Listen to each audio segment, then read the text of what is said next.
Vamos começar então exibindo aqui um vídeo do Carlito Neto sobre a questão da Jovem Pan, que falamos ontem justamente na live do Breaking News. Vamos ficar atentos aqui para todo mundo poder acompanhar. É o fim da Jovem Pan? Carlito Neto responde para vocês. Vamos ver juntos aqui esse vídeo desde o começo. Vamos lá. Denunciou aqui a Jovem Pan e como é que ela... Por muitos anos a gente denunciou aqui a Jovem Pan e como é que ela ultrapassava o limite legal que impedia, em tese, que ela cometesse os crimes que supostamente ela estaria cometendo, entre disseminar informação falsa, promover ali, por exemplo, a animosidade das Forças Armadas contra o Estado Democrático de Direito e tantas outras situações. Agora, o Ministério Público Federal decidiu solicitar que a Jovem Pan pague uma indenização por danos morais coletivos e também pediu que a concessão pública da Jovem Pan seja suspensa. Bora falar um pouco mais sobre isso aqui, porque este pode ser oficialmente o fim da rede Jovem Pan.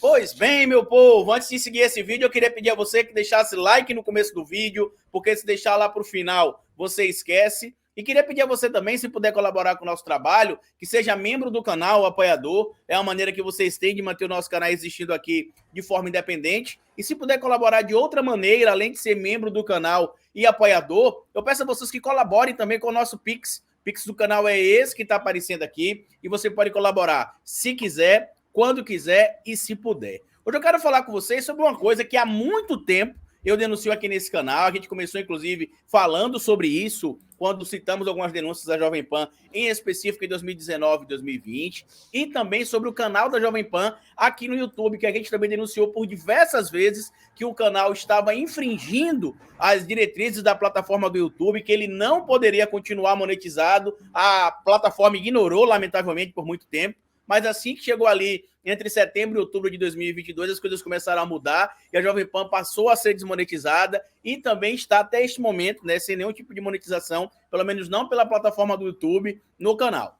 Agora, uma decisão que envolve ali uma denúncia feita pelo Ministério Público, na verdade, uma apresentação formal de uma peça que recomenda ali a punição da Jovem Pan foi feita. A Jovem Pan pode ser ali condenada a pagar 13 milhões e 400 mil reais em indenização, que corresponde ali a 10% do espólio da empresa, cerca de 10% desse valor aí, né, seria os 13 milhões e 400 mil reais, pagos ali para a indenização de danos morais coletivos, além de suspender a concessão de radiodifusão da Jovem Pan, que a gente sabe que tem concessionárias em São Paulo, em Brasília, em tantos outros estados brasileiros. São cerca de 19 estados brasileiros que recebem o sinal da Jovem Pan, porém a Jovem Pan não perderia o canal no YouTube e também não perderia a concessão, entre aspas, da TV paga. Por quê? Porque são critérios diferentes nesses casos para que se transmita o conteúdo. Mas a Jovem Pan está desmonetizada no YouTube e também na TV paga tem perdido a audiência porque o radicalismo bolsonarista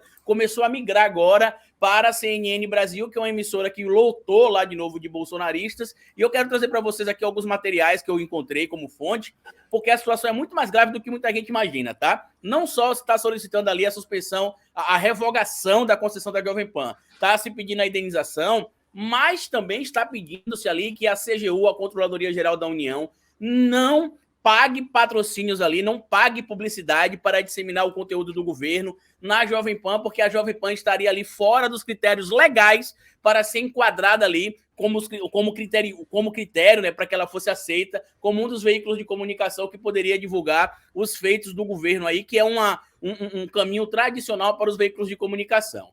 Urgente, MPF pede cassação da concessão da Jovem Pan, material publicado aqui na revista Fórum, assinado pelo Júlio Bittencourt, tá?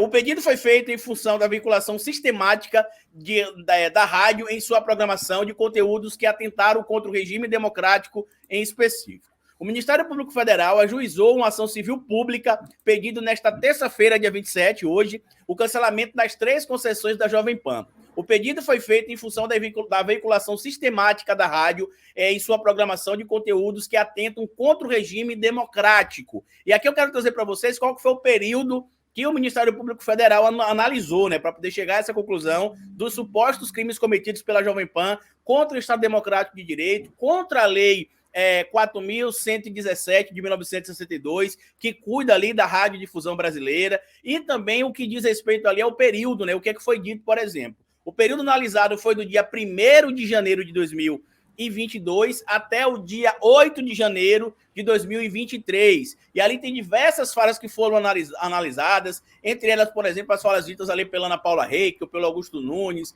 pelo Fiuza, pela Zoe Martins, pelo Constantino, pelo Paulo Figueiredo e por outras figuras. Entre estas figuras, por exemplo, entre as falas ditas por essas figuras, estavam ali a incitação à animosidade das Forças Armadas. Eu até separei a peça aqui, que eu vou deixar para que vocês possam ler, a peça com a denúncia do Ministério Público, ela tem 215 páginas, vocês podem ler aqui, tá? Eles trazem aqui detalhadamente o que foi dito, por quem foi dito, qual programa foi dito, as campanhas de desinformações que foram promovidas, aí tem um link aqui, inclusive, dos materiais, tem a citação do Adrilles Jorge aqui também em vários momentos, e tem também aqui a recomendação que o Ministério Público Federal encaminhou à CGU, que é a Controladoria Geral da União, pedindo para que a Jovem Pan não esteja ali apta, não seja considerada apta a receber recursos do governo da União para vincular a publicidade. Inclusive, ela cita aqui o que determina a Constituição brasileira e os critérios para que se possa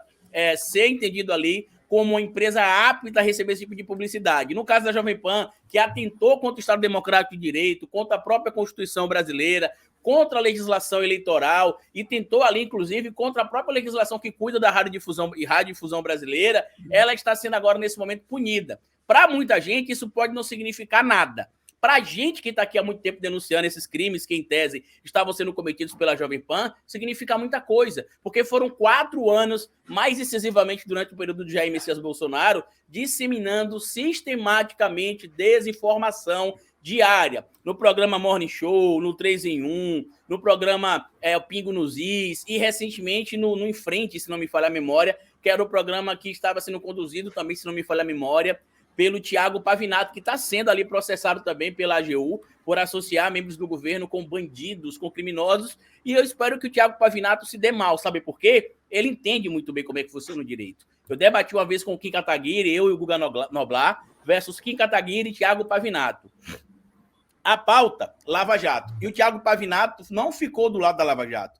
Ele disse o seguinte: eu sou professor de direito, e me desculpe, Kim, eu não posso defender aqui, por exemplo, o que o Moro e o que o Dallagnol fez, porque amanhã, quando eu voltar para dar aula na universidade, eu vou ter de explicar para os alunos de onde é que eu tirei estas interpretações que burlam o que a lei estabelece. Então, ele sabe como é que funciona a lei. Ele é um operador do direito, com especialização, com mestrado, com doutorado. Então, se ele falou o que falou, sendo conhecedor das leis, ele precisa sim, ser responsabilizado, porque existe um limite legal da tal liberdade de expressão. E o que é que acabou acontecendo aqui? Porque muita gente está perguntando, Carlito, mas o que é que a Jovem Pan fez? Por que se está cogitando aí tirar a Jovem Pan do ar, né? Tirar ali a emissora Jovem Pan dos lugares ali que ela é transmitida? E eu volto a dizer, não é em todos os lugares, tá? São só as concessões públicas, que é basicamente a concessão de rádio que a Jovem Pan tem, tá? A TV paga, como traz aqui a matéria do F5 também, da Folha, do Grupo Folha e o UOL,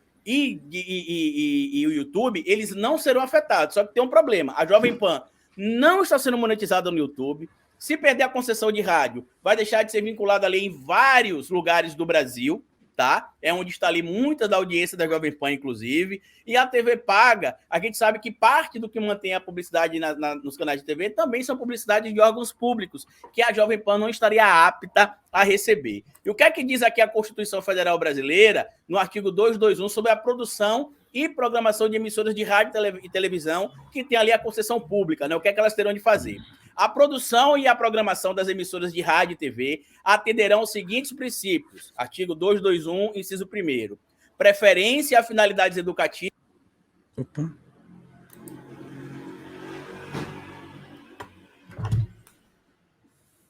Preferência a finalidades educativas, artísticas, culturais e informativas. Inciso 2º. Promoção da cultura nacional e regional. Estímulo à produção independente que objetive sua divulgação. Inciso 3º. Regionalização da produção cultural, artística e jornalística conforme percentuais estabelecidos em lei. E inciso 4º. Respeito aos valores éticos e sociais da pessoa e da família. Só que a Lei 4.117 de 62, no seu artigo 53, enaltece aquilo que eu venho denunciando há muito tempo, que a Jovem Pan, por estar disseminando desinformação, precisaria perder a sua concessão. Muita gente dizia que isso era censura, que é uma perseguição da esquerda. Inclusive, agora, o deputado do Mato Grosso, que eu não vou citar o nome dele, né, que inclusive teve os direitos políticos cassados e conseguiu recuperar de novo, e está tendo um embrólio jurídico, muito em breve eu vou dizer para vocês de novo o nome dele aqui, diz que a Jovem Pan está sendo censurada, quando, na verdade, a ação não é promovida pelo governo Lula, é pelo Ministério Público Federal, órgão, entidade autônoma, que não é controlada pelo Lula. Como eles estão tentando vender a ideia ali, por exemplo, e sem falar que eles talvez esqueçam, mas foi o governo Lula e Dilma que trabalhou ali para dar mais autonomia à Polícia Federal e ao Ministério Público Federal. Quem queria reduzir a autonomia da Polícia Federal e do Ministério Público Federal era o senhor Jair Messias Bolsonaro, que eles, inclusive, bajulam. E onde é que está o problema aqui? O artigo 53 da Lei 4.117, que regulamenta aí a radiodifusão no Brasil, que é a Lei de Radiodifusão no Brasil, estabelece o seguinte, do que se considera ali, por exemplo, abuso da liberdade da radiodifusão, tá? Artigo 53. Constitui abuso no exercício de liberdade da radiodifusão o emprego desse meio de comunicação para a prática de crime ou contravenção previstos na legislação em vigor no país. E aí segue aqui, para a linha A, né, ou letra A, como vocês quiserem falar. Incitar a desobediência às leis ou decisões judiciárias. Aconteceu isso durante os programas da Jovem Pan, em específico entre 2019 e 2022 e até 2023, sim ou não? A linha B, divulgar segredos de Estado ou assuntos que prejudiquem a defesa nacional. A linha C, ultrajar a honra nacional. A linha D, fazer propaganda de guerra ou de processo de subversão da ordem política e social. Aconteceu isso com o senhor Constantino, com o senhor Augusto Nunes, com o senhor Paulo Figueiredo, sim ou não? Sim ou não? E aí a linha é promover campanha discriminatória de classe, cor, raça ou religião. Aconteceu isso nos programas da Jovem Pan, sim ou não? A linha F, insuflar a rebeldia ou a indisciplina nas Forças Armadas ou nas organizações de segurança pública. A Jovem Pan fez isso ou não? A linha G, comprometer as relações internacionais do país. A linha H, ofender a moral familiar pública ou os bons costumes. A linha I, caluniar, injuriar ou difamar os poderes legislativos, executivo ou judiciário ou respectivos membros. A linha J, veicular notícias falsas com perigo para a ordem pública, econômica e social. Aconteceu isso na grade da Jovem Pan?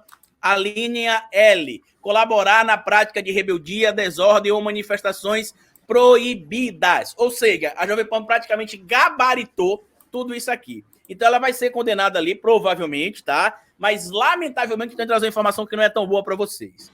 De cara, o que é que pode acontecer já com a Jovem Pan? Ela já vai perder agora a concessão? Não. De cara, o que vai acabar acontecendo é que, se ela for condenada, ela terá de pagar ali os 13 milhões e 400 mil reais para uma indenização por dano moral coletivo. Poderá recorrer, evidentemente. Mas, no caso da concessão, ela só perderá a concessão formalmente após o trânsito em julgado. Até que eu expliquei aqui para vocês sobre como é que funciona essa questão de renovar a concessão, de perder concessão. Quando eu fiz o vídeo sobre a Globo no ano passado, quando se trouxe ali a ideia de que o Bolsonaro não iria renovar a concessão da Globo, eu expliquei que não dependia meramente da vontade dele aprovar ou não aprovar a concessão da Globo, renovar ou não renovar a concessão da Globo. Mas eu já adianto para vocês que é um grande passo, porque agora a gente sabe que a Jovem Pan entendeu que ou segue o que a lei determina ou vai deixar de existir. Um canal no YouTube sem monetização, uma TV paga com pouca audiência e sem patrocinador, não mantém o cash que a Jovem Pan tem e nem mantém os custos da emissora. A tendência é que ela acabe quebrando. A gente sabe que quem está defendendo a Jovem Pan em alguns processos é um Cacai, ele é bem articulado, né? Ele conhece muita gente no meio jurídico, no meio público, é um bom profissional, mas eu não sei se ele vai ter a capacidade de livrar a Jovem Pan dessas situações que a própria Jovem Pan e o Tutinha se envolveram. Eu vou deixar para vocês aqui todas as matérias que eu utilizei para fazer esse vídeo para vocês. Vou deixar também os materiais, inclusive as peças com as denúncias que vocês podem ler. E queria pedir a vocês também que, se puder, colaborem compartilhando esse vídeo nas redes sociais. Marque um amigo que é fanboy da Jovem Pan e que, quando acessar esse material, vai entender o problema que a Jovem Pan acabou produzindo para si mesma, que não tem nenhum tipo de censura. Eles ultrapassaram o limite legal, o limite da lei. E, por conta disso, precisam e deverão ser punidos. No mais, como eu sempre digo para vocês aqui no final de cada vídeo, é melhor escrever errado a coisa certa do que escrever certo a coisa errada. Até nosso próximo vídeo. Grande Carlito Neto, gente. Acompanhando aqui o trabalho dele, do Carlito, que é muito importante, muito interessante.